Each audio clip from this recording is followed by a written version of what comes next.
I'm Nicola Tallant, and you're listening to Crime World, a podcast about criminals, drugs, and the sins of the underworld. We're Ireland's top podcast for 2025, and now we've got a new website. So if you want to learn more about crime and criminals, if you want stories, extras, and podcast subscriber specials, go to www.crimeworld.com.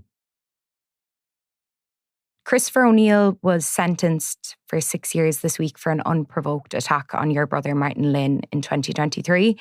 I suppose you've spoken about how you're unhappy with the sentence, but if we could just go back in time and maybe talk a bit about your brother Martin and what he was like growing up, what kind of person he was. So Martin was my only sibling. We grew up, both my parents, myself and Martin. Most of our family are from Mayo and Donegal, so the four of us were very tight-knit family. We did everything together over the years, all our summer holidays and celebrations, birthdays, Christmases, everything. I lived at home in the family home until I was 30, and Martin was still in the family home before he passed away. He was a very, very mild-mannered, gentle, really respectful young guy. Everyone described him as a really kind gentleman, and I think that really sums him up. But he was very he was kind, but in a way, you know how people say he'd give you the shirt off his back? Martin was like that, but he was the type, he wouldn't want you to know you did something nice for you. So, you know, he'd hide something somewhere for you. He wouldn't like openly give it to you. So he was very kind of a little bit reserved and shy, I suppose. But really, really gentle and good-natured. He had a huge group of friends from all different walks of life, young, old, different backgrounds. People just really warmed to him, even though he was so shy and he could be kind of awkward as well at times. I think people felt very protective over Martin as well. He was a very small guy, and so softly spoken. I definitely feel, people always over the years looked out for him. Like he went to an all-boys secondary school, which I worried about at the time, but I think all the lads, no one picked on him. Everyone looked out for him. He just had that aura about him, I suppose, that people warmed to him straight away. A lovely guy. Yeah. So I suppose an incident happened in July 2023 that kind of turned your world upside down. Yeah. Can you just tell us about what happened on that day? Yeah, so on the day, we were at a wedding. It was our first night away from our baby girl. We left her with my parents that night in the family home in Whitehall. Martin went out to the cinema that evening with his friends. He went for a few drinks afterwards and took a taxi home.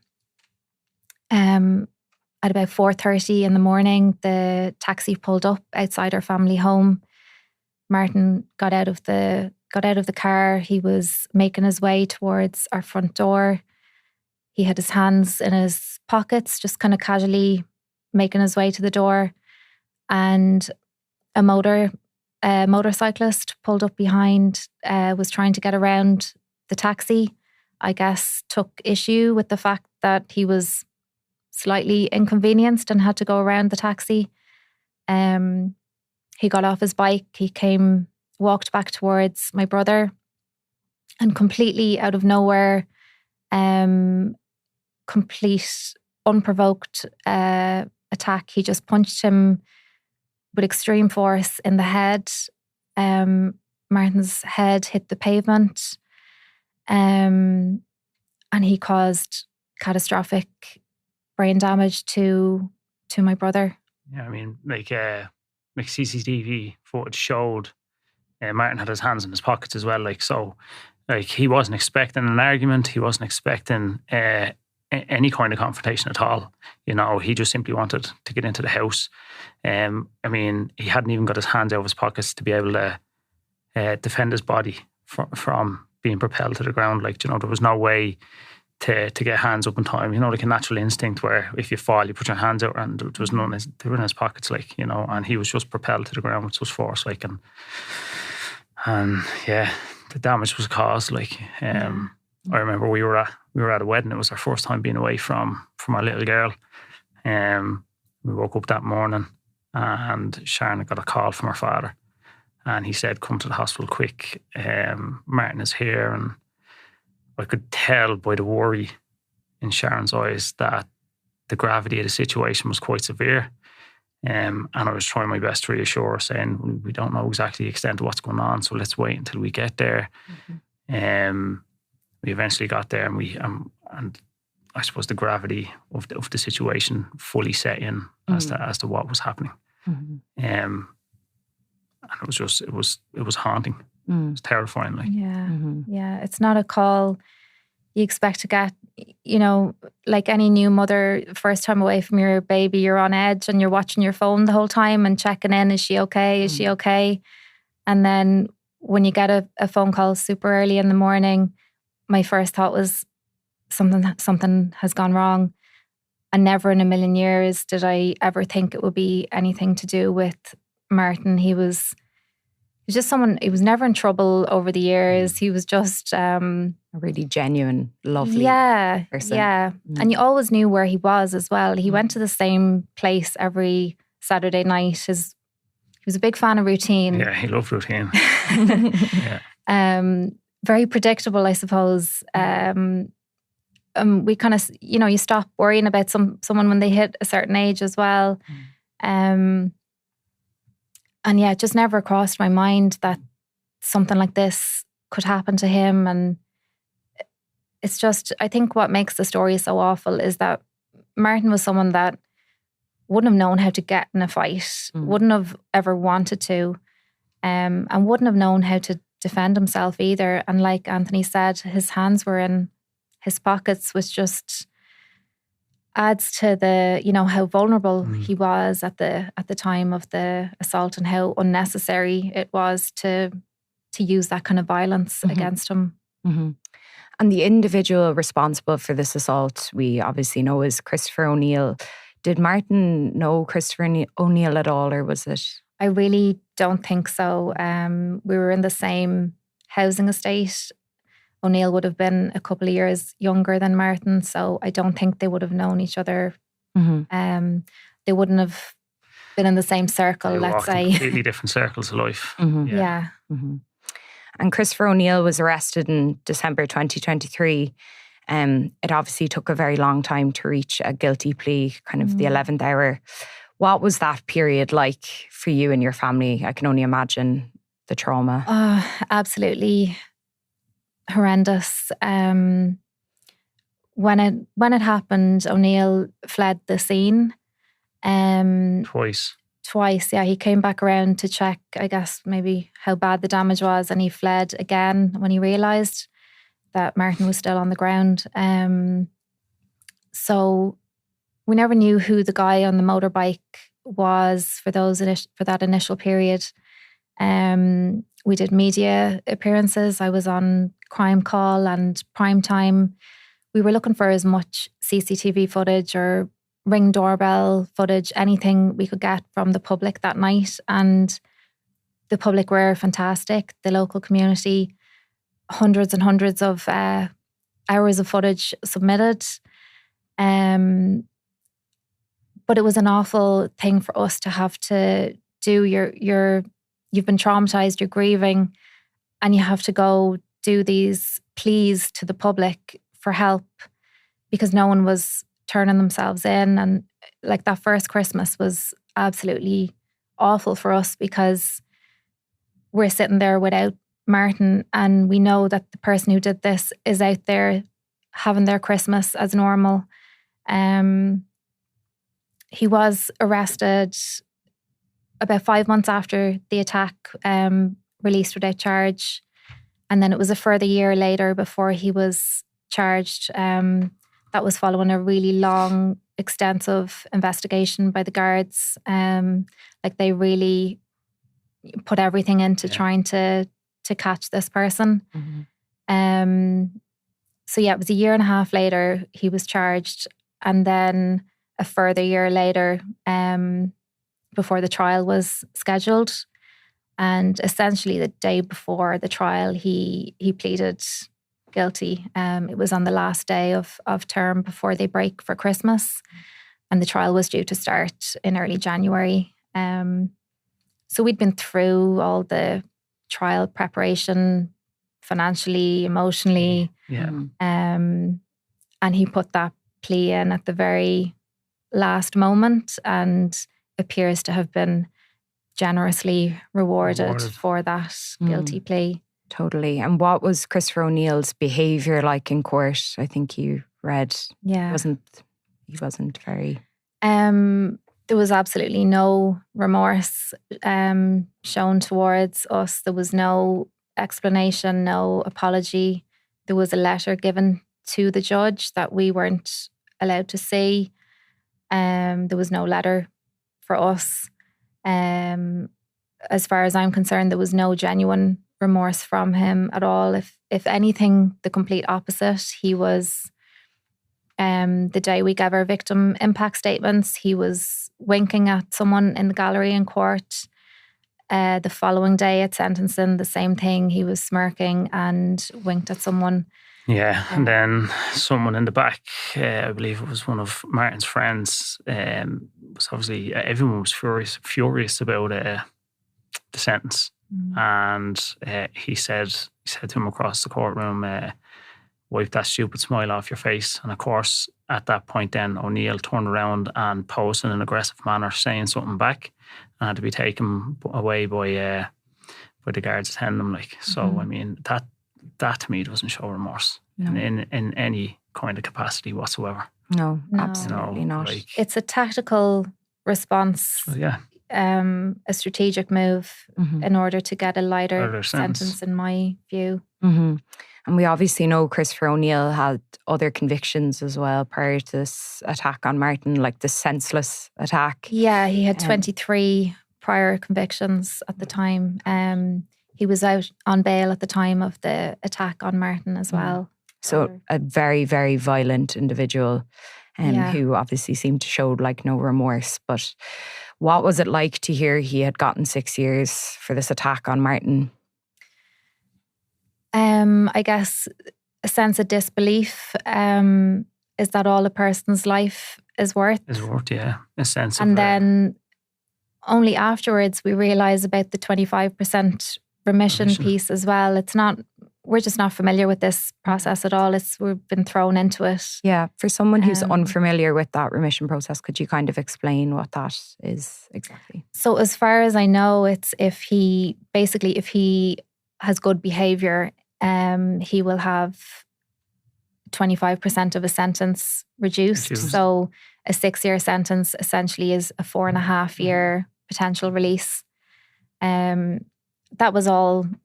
all of this was new to us. I knew about suspended sentences, but I didn't know about kind of automatic remission early. So it's an extremely light sentence from our perspective when you consider the gravity of the case, the vulnerability of Martin at the time. The aggravating factors, everything. It was just disbelief and injustice completely. I think it's a failing in the system itself to grant someone such leniency with such a checkered history, a tendency for violence, and the fact that this person was out on bail. If that person wasn't out on bail, Martin might still be here. Yeah. And also it's the second time he has been shown leniency by the courts, by the same judge. In 2012, he was convicted of endangerment and dangerous driving for trying to run someone over with his car or his Jeep. It was described as an act of maliciousness, and only for a bollard or a pole was in the way, he would have completely run someone over on purpose. And he was given a largely suspended sentence, I think a 3-year sentence, 2 years of which were suspended. I don't know how much time he actually served for that crime, but he was shown leniency before, and he repaid society by going out and committing a complete, callous, unprovoked attack on an innocent member of the public who was just going about his business. And the judge said this was a very serious crime against Martin, but that it didn't seem there was the intention to kill Martin. But how does your family, I suppose, feel about that? And, you know, obviously, I suppose that kind of runs us into the next question of like, and you're appealing this decision, obviously, with the file being prepared for the DPP. So can you kind of explain how you feel about what the judge said? Yeah, I think he described it as reckless. To me, it's a lot more than reckless. It was intentional, and it was unprovoked. The judge even acknowledged that he saw no reason why O'Neill got off his bike and approached Martin. It didn't make any sense to any of us. Intention, I think, is interesting. We don't know what his intention was, but he didn't have good intentions. He made a number of choices, I suppose. He chose to stop his bike and pull in front of the taxi. He chose to get off his bike and approach Martin, and he chose to use violence on him for no reason. Honestly, I don't think he cared whether he killed him or he permanently caused brain damage or anything. If you are using serious force and punching someone in the head, you have to understand that can have serious repercussions, if not death. So the intent bit does bother me. And I suppose as well, obviously the nature of the way this was reported at the time, there was kind of an assumption maybe that Martin could have been, you know, drunk getting out of that taxi, and its reporting. Can you kind of go into detail just about that reporting at the time and how that impacted your family, I guess? Yeah, so the initial reporting, obviously we were in complete shock that this happened to someone like Martin, and outside our front door as well. It's a quiet, nice housing estate. Things like this don't happen in the area. Initially it was reported as an altercation, as a row between two young lads. It kind of sounded like it was a drunken row that went wrong. There were reports that Martin had opened the door of the taxi and knocked O'Neill off his bike, like completely false information, I guess, that has all since been proven in court through the CCTV, very clear footage. That was on top of the grief and the trauma to have to feel like I had to speak up for my brother and go contact these journalists and try get them to correct what they were saying. I knew the type of person Martin was. He would have been mortified to think that anyone thought he would be in a fight. So that was, he had a really good reputation, and, you know, he was sensitive as well. That would have bothered him. And he wasn't here to defend himself. And I suppose, obviously, you know, the grief, I can only imagine the grief. And to hear the sentence was, you know, as short as 6 years for something so senseless for Martin. There'll never be, obviously, a long enough sentence for someone who commits these attacks. But what would you like to see happen to those who do commit these senseless one-punch attacks? What would you like going forward? I think this case really highlights inconsistency in sentencing, a lack of transparency. There were mitigating factors called out by the judge at sentencing around the guilty plea, which I would completely question. Genuine remorse was, I know, it's laughable. Yeah. I don't even know how he could say those words in front with the family sitting in the courtroom knowing what he knew.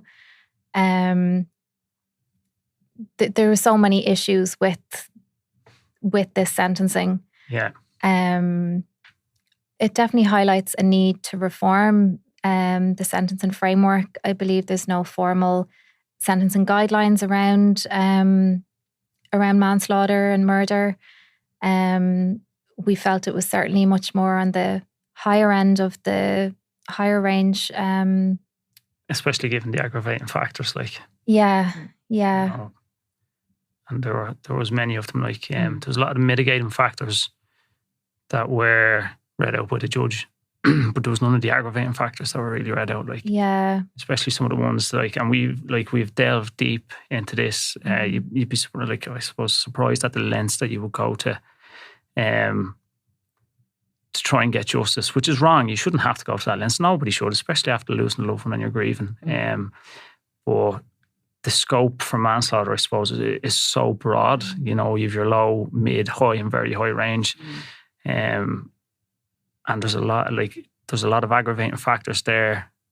If you were to go into it and look into it, that would have been present within this particular case. In the high range that just weren't read out, like, you know, and I don't think there was enough weight given to that, and there was excessive weight given to the mitigation and the leniency, you know, when in our view it was purely tactical, just to get a lighter sentence. So I think the judges have a lot of discretion here because of the lack of guidelines in place, and as the family of a victim going into a courtroom, you really don't know what end of the scale they're going to place their sentence and decision, and their reasons behind it. When those reasons don't make sense to the family, it's you walk out of that courtroom feeling completely let down by the system.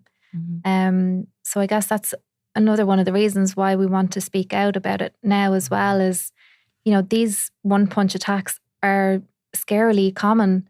It's becoming an epidemic in the country, you know. Where's the deterrent for it when they're getting light sentences? Particularly people who have previous convictions and are offending over and over again. I guess like it is definitely it's difficult to speak about it, but it's really important because change does need to happen, and it won't happen if people stay silent and don't air, you know, how they're really feeling after a sentence. And I guess it's not just about how you're feeling; it's about what's in the law and what's just and what's fair. It needs to be proportionate to the crime that was committed, and in this case, it absolutely. It absolutely isn't. And like, you've lost your sibling, you know, you can't bring Martin back. But you do have a petition. And you're looking to obviously appeal to the DPP. Can you just tell us a bit about like the petition and where we can find it? So if people go to change.org and search for the name Martin Lynn, or I have an Instagram page, Justice for Martin Lynn, there's a link to the petition on the page.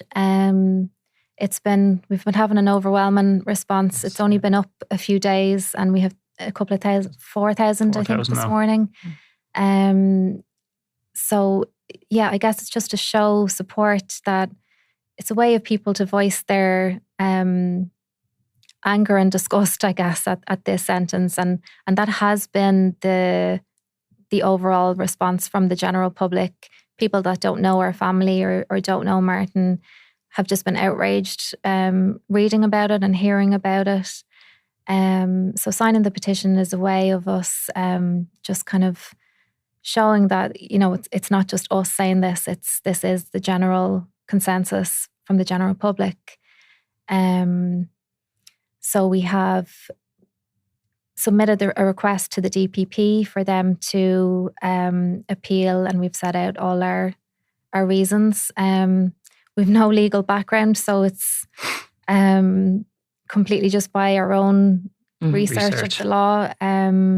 We don't have legal representation. You don't as the family of a victim. I'm sure it's difficult to navigate that as well, going Yeah, into it, trying to I understand. mean, the criminal gets free legal aid and the family get absolutely nothing. So you're lost in the whole process and trying your best. But not everyone would be in the position to even attempt to do that. So we shouldn't have to go to these lengths to try appeal. But as far as I know, the DPP have 28 days from the date of sentencing. So that would be mid-February, I think, would be the deadline. We haven't heard anything back from the DPP as of this morning. Yeah, not yeah. But you're looking for as many signatures as possible. Yeah, Absolutely. ideal, just to show some support and backing behind the request. I think these things, it's often, if there is a lack of public confidence, I guess, in the justice system, everyone's saying it, but it's very hard to portray that, I guess. And the petition is just one way, I guess, of us trying to show that in numbers. And I suppose, finally, how would you like Martin to be remembered, and how are you doing? I haven't really had a second since the sentencing last week. We've kind of gone straight into fight mode, I think. Yeah, born on the candle at both ends, like, so. Running on adrenaline, I think, at the moment.